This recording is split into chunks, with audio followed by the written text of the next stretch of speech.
4 armed thieves entered a bank in Argentina and took hostages. Police surrounded the area, and after several hours of negotiation, the thieves announced that they would surrender, on the condition that the police bring them pizza.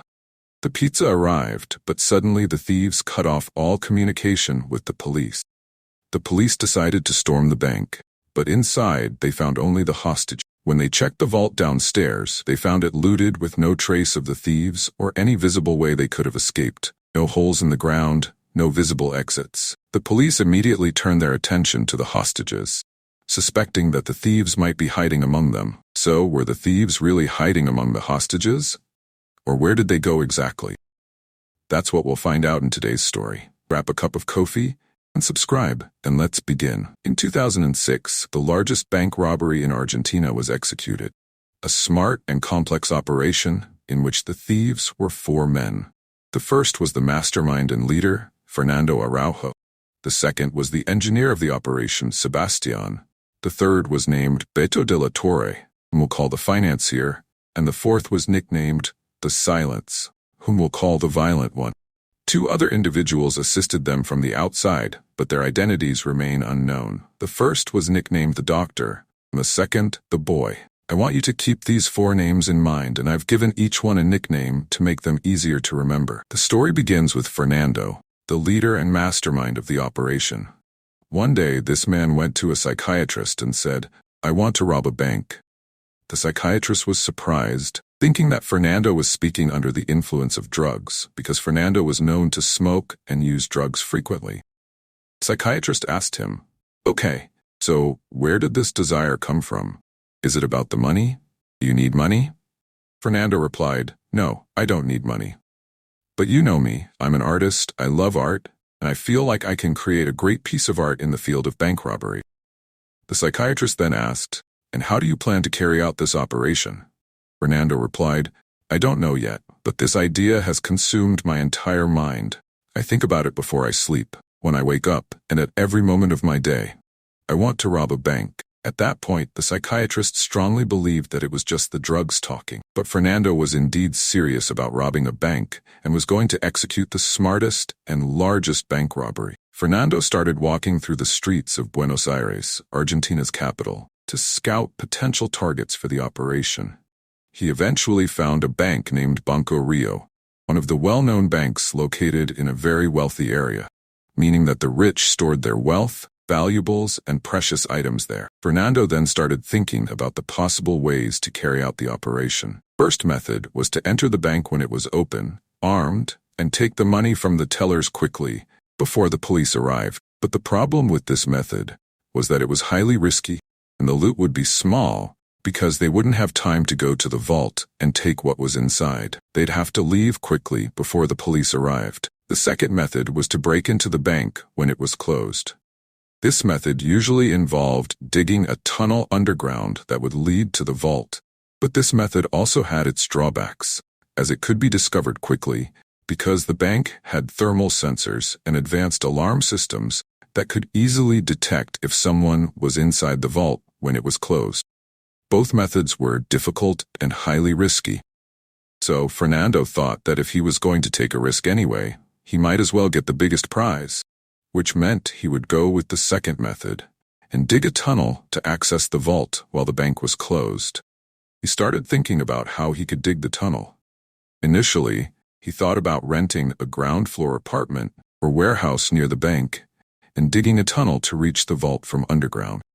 But eventually, Fernando got a pleasant surprise that saved him all that work. One day, during his reconnaissance missions, he noticed the sewer grates along the street in front of the bank. About every 10 meters, there was a grate. This meant that there was already an existing tunnel underground, passed right by the bank. Fernando immediately entered this sewer tunnel and began exploring it. First, the tunnel was square-shaped, but after walking about 100 meters, he reached a circular tunnel with a diameter of about 6 meters. A large tunnel running under the city and directly in front of the bank. Now, Fernando needed help, as it was impossible to carry out this operation alone. First person that came to mind was one of his friends named Sebastian Boster, whom we nicknamed the engineer, because this man was an expert in electronics and mechanical sciences. Fernando explained the plan to him. Sebastian was surprised because, as far as he knew, Fernando had no criminal background or experience in theft. All he knew about Fernando was that he was an art lover and a drug user. So how could someone like that want to rob a bank? But Fernando began to tell him the details and the idea in his mind and how they could reach the vault through the underground sewer tunnel. At this point, Sebastian seriously considered the idea, even though he himself had never stolen anything in his life, nor ever thought of entering this field. However, his family's history with banks was tragic.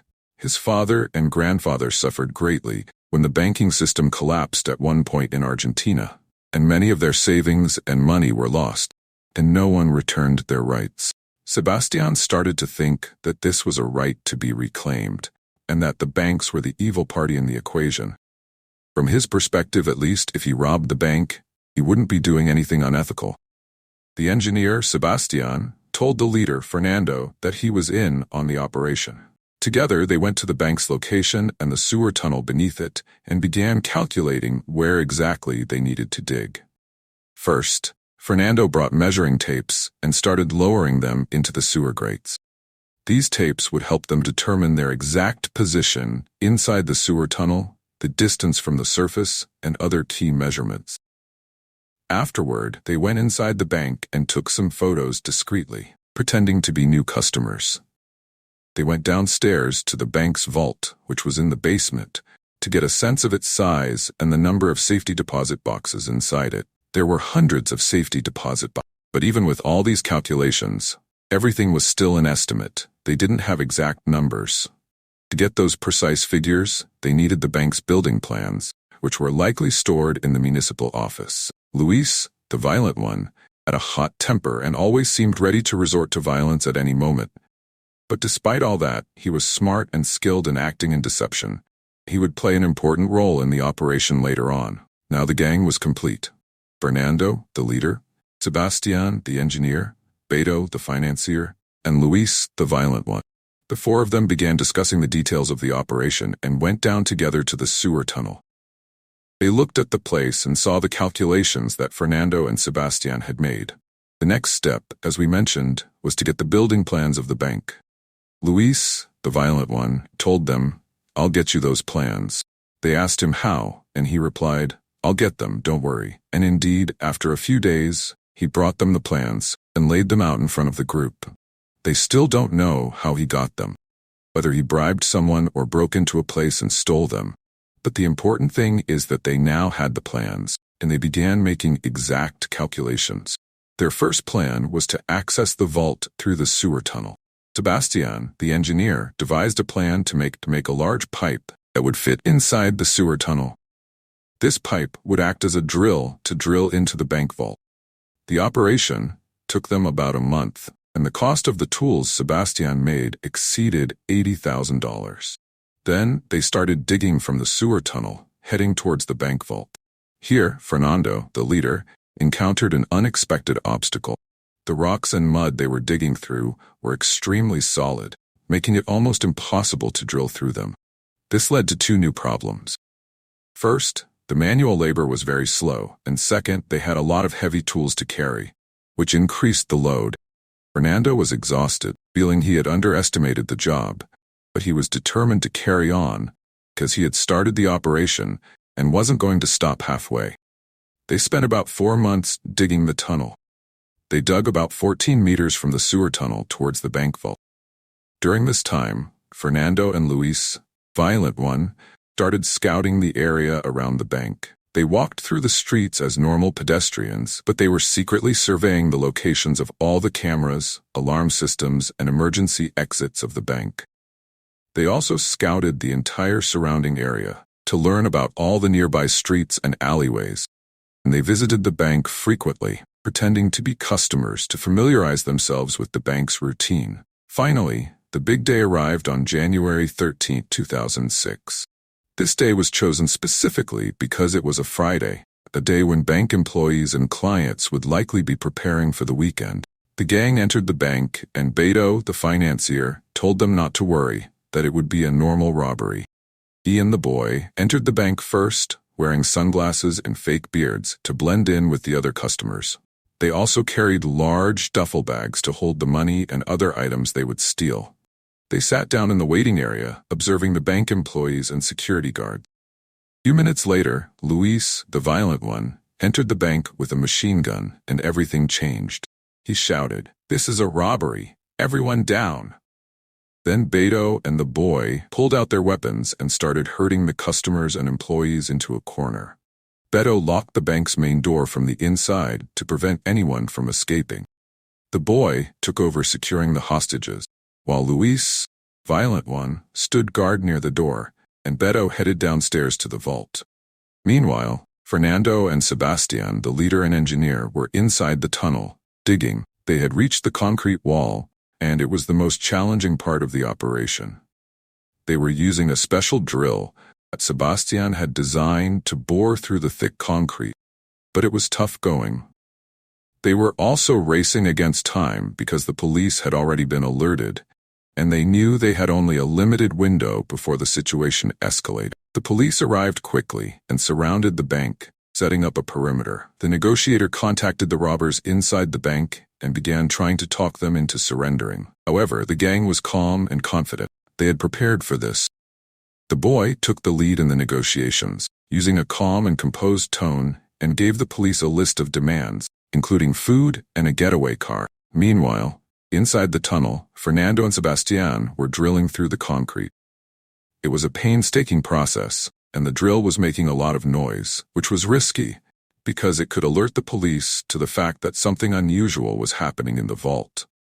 However, they continued to push through, knowing that this was the only way to reach the treasure they had been planning to steal for months. After 4 months of non-stop digging, they finally reached the exact spot they had been aiming for. They estimated that they were now directly under the vault. There was still one more obstacle: the concrete wall. The vault had a very thick concrete wall, reinforced with steel and metals. This wall was about 70 centimeters thick, and Sebastian, the engineer, had to dig through it to access the vault. During this time, the doctor continued communicating with the 4 main members to follow up on their back in the bank. The negotiator was trying to stall for time. The boy kept the conversation going smoothly, never losing his cool. He even made small talk with the negotiator, discussing the weather and other trivial topics, keep the police from becoming suspicious.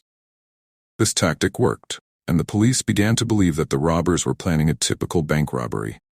They had no idea the real operation was happening underground. After several hours of drilling, Fernando and Sebastian finally broke through the concrete wall and entered the vault. They were ecstatic. They had made it. They quickly began emptying the safety deposit boxes, filling their duffel bags with cash, jewelry, and other valuables. Meanwhile, upstairs, the gang inside the bank continued to negotiate with the police, maintaining the charade that they were simply trying to escape with the money from the tellers.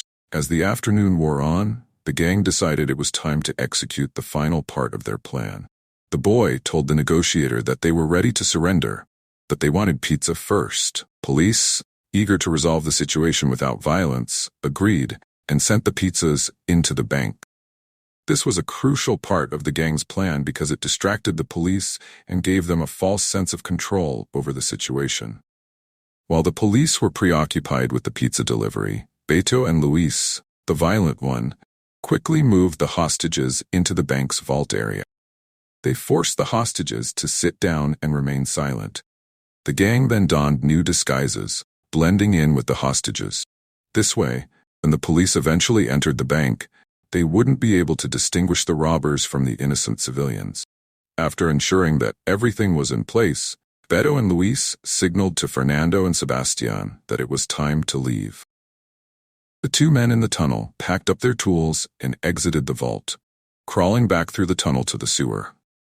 They took the loot with them, carefully making their way through the sewer system to their designated escape point. They had prearranged for a getaway vehicle to be waiting at a specific location far from the bank. Finally, when the police decided to storm the bank, they found only the hostages and no sign of the robbers. They were baffled and couldn't understand how the gang had managed to disappear without a trace. The police initially suspected that the robbers might be hiding among the hostages, but after interrogating them, they realized that the gang had outsmarted them. The police searched the bank and eventually discovered the tunnel leading to the vault. Realizing that the robbery had been a meticulously planned heist rather than a simple holdup, the gang had made off with millions of dollars in cash and valuables, leaving the police with no leads and no way to track them down. Despite an intensive investigation, the police were never able to apprehend the robbers. The case remains one of the most notorious unsolved bank heists in history. Fernando, Sebastian, Beto, Luis, and the rest of the gang successfully executed one of the most daring and ingenious bank robberies ever, making them legends in the world of crime.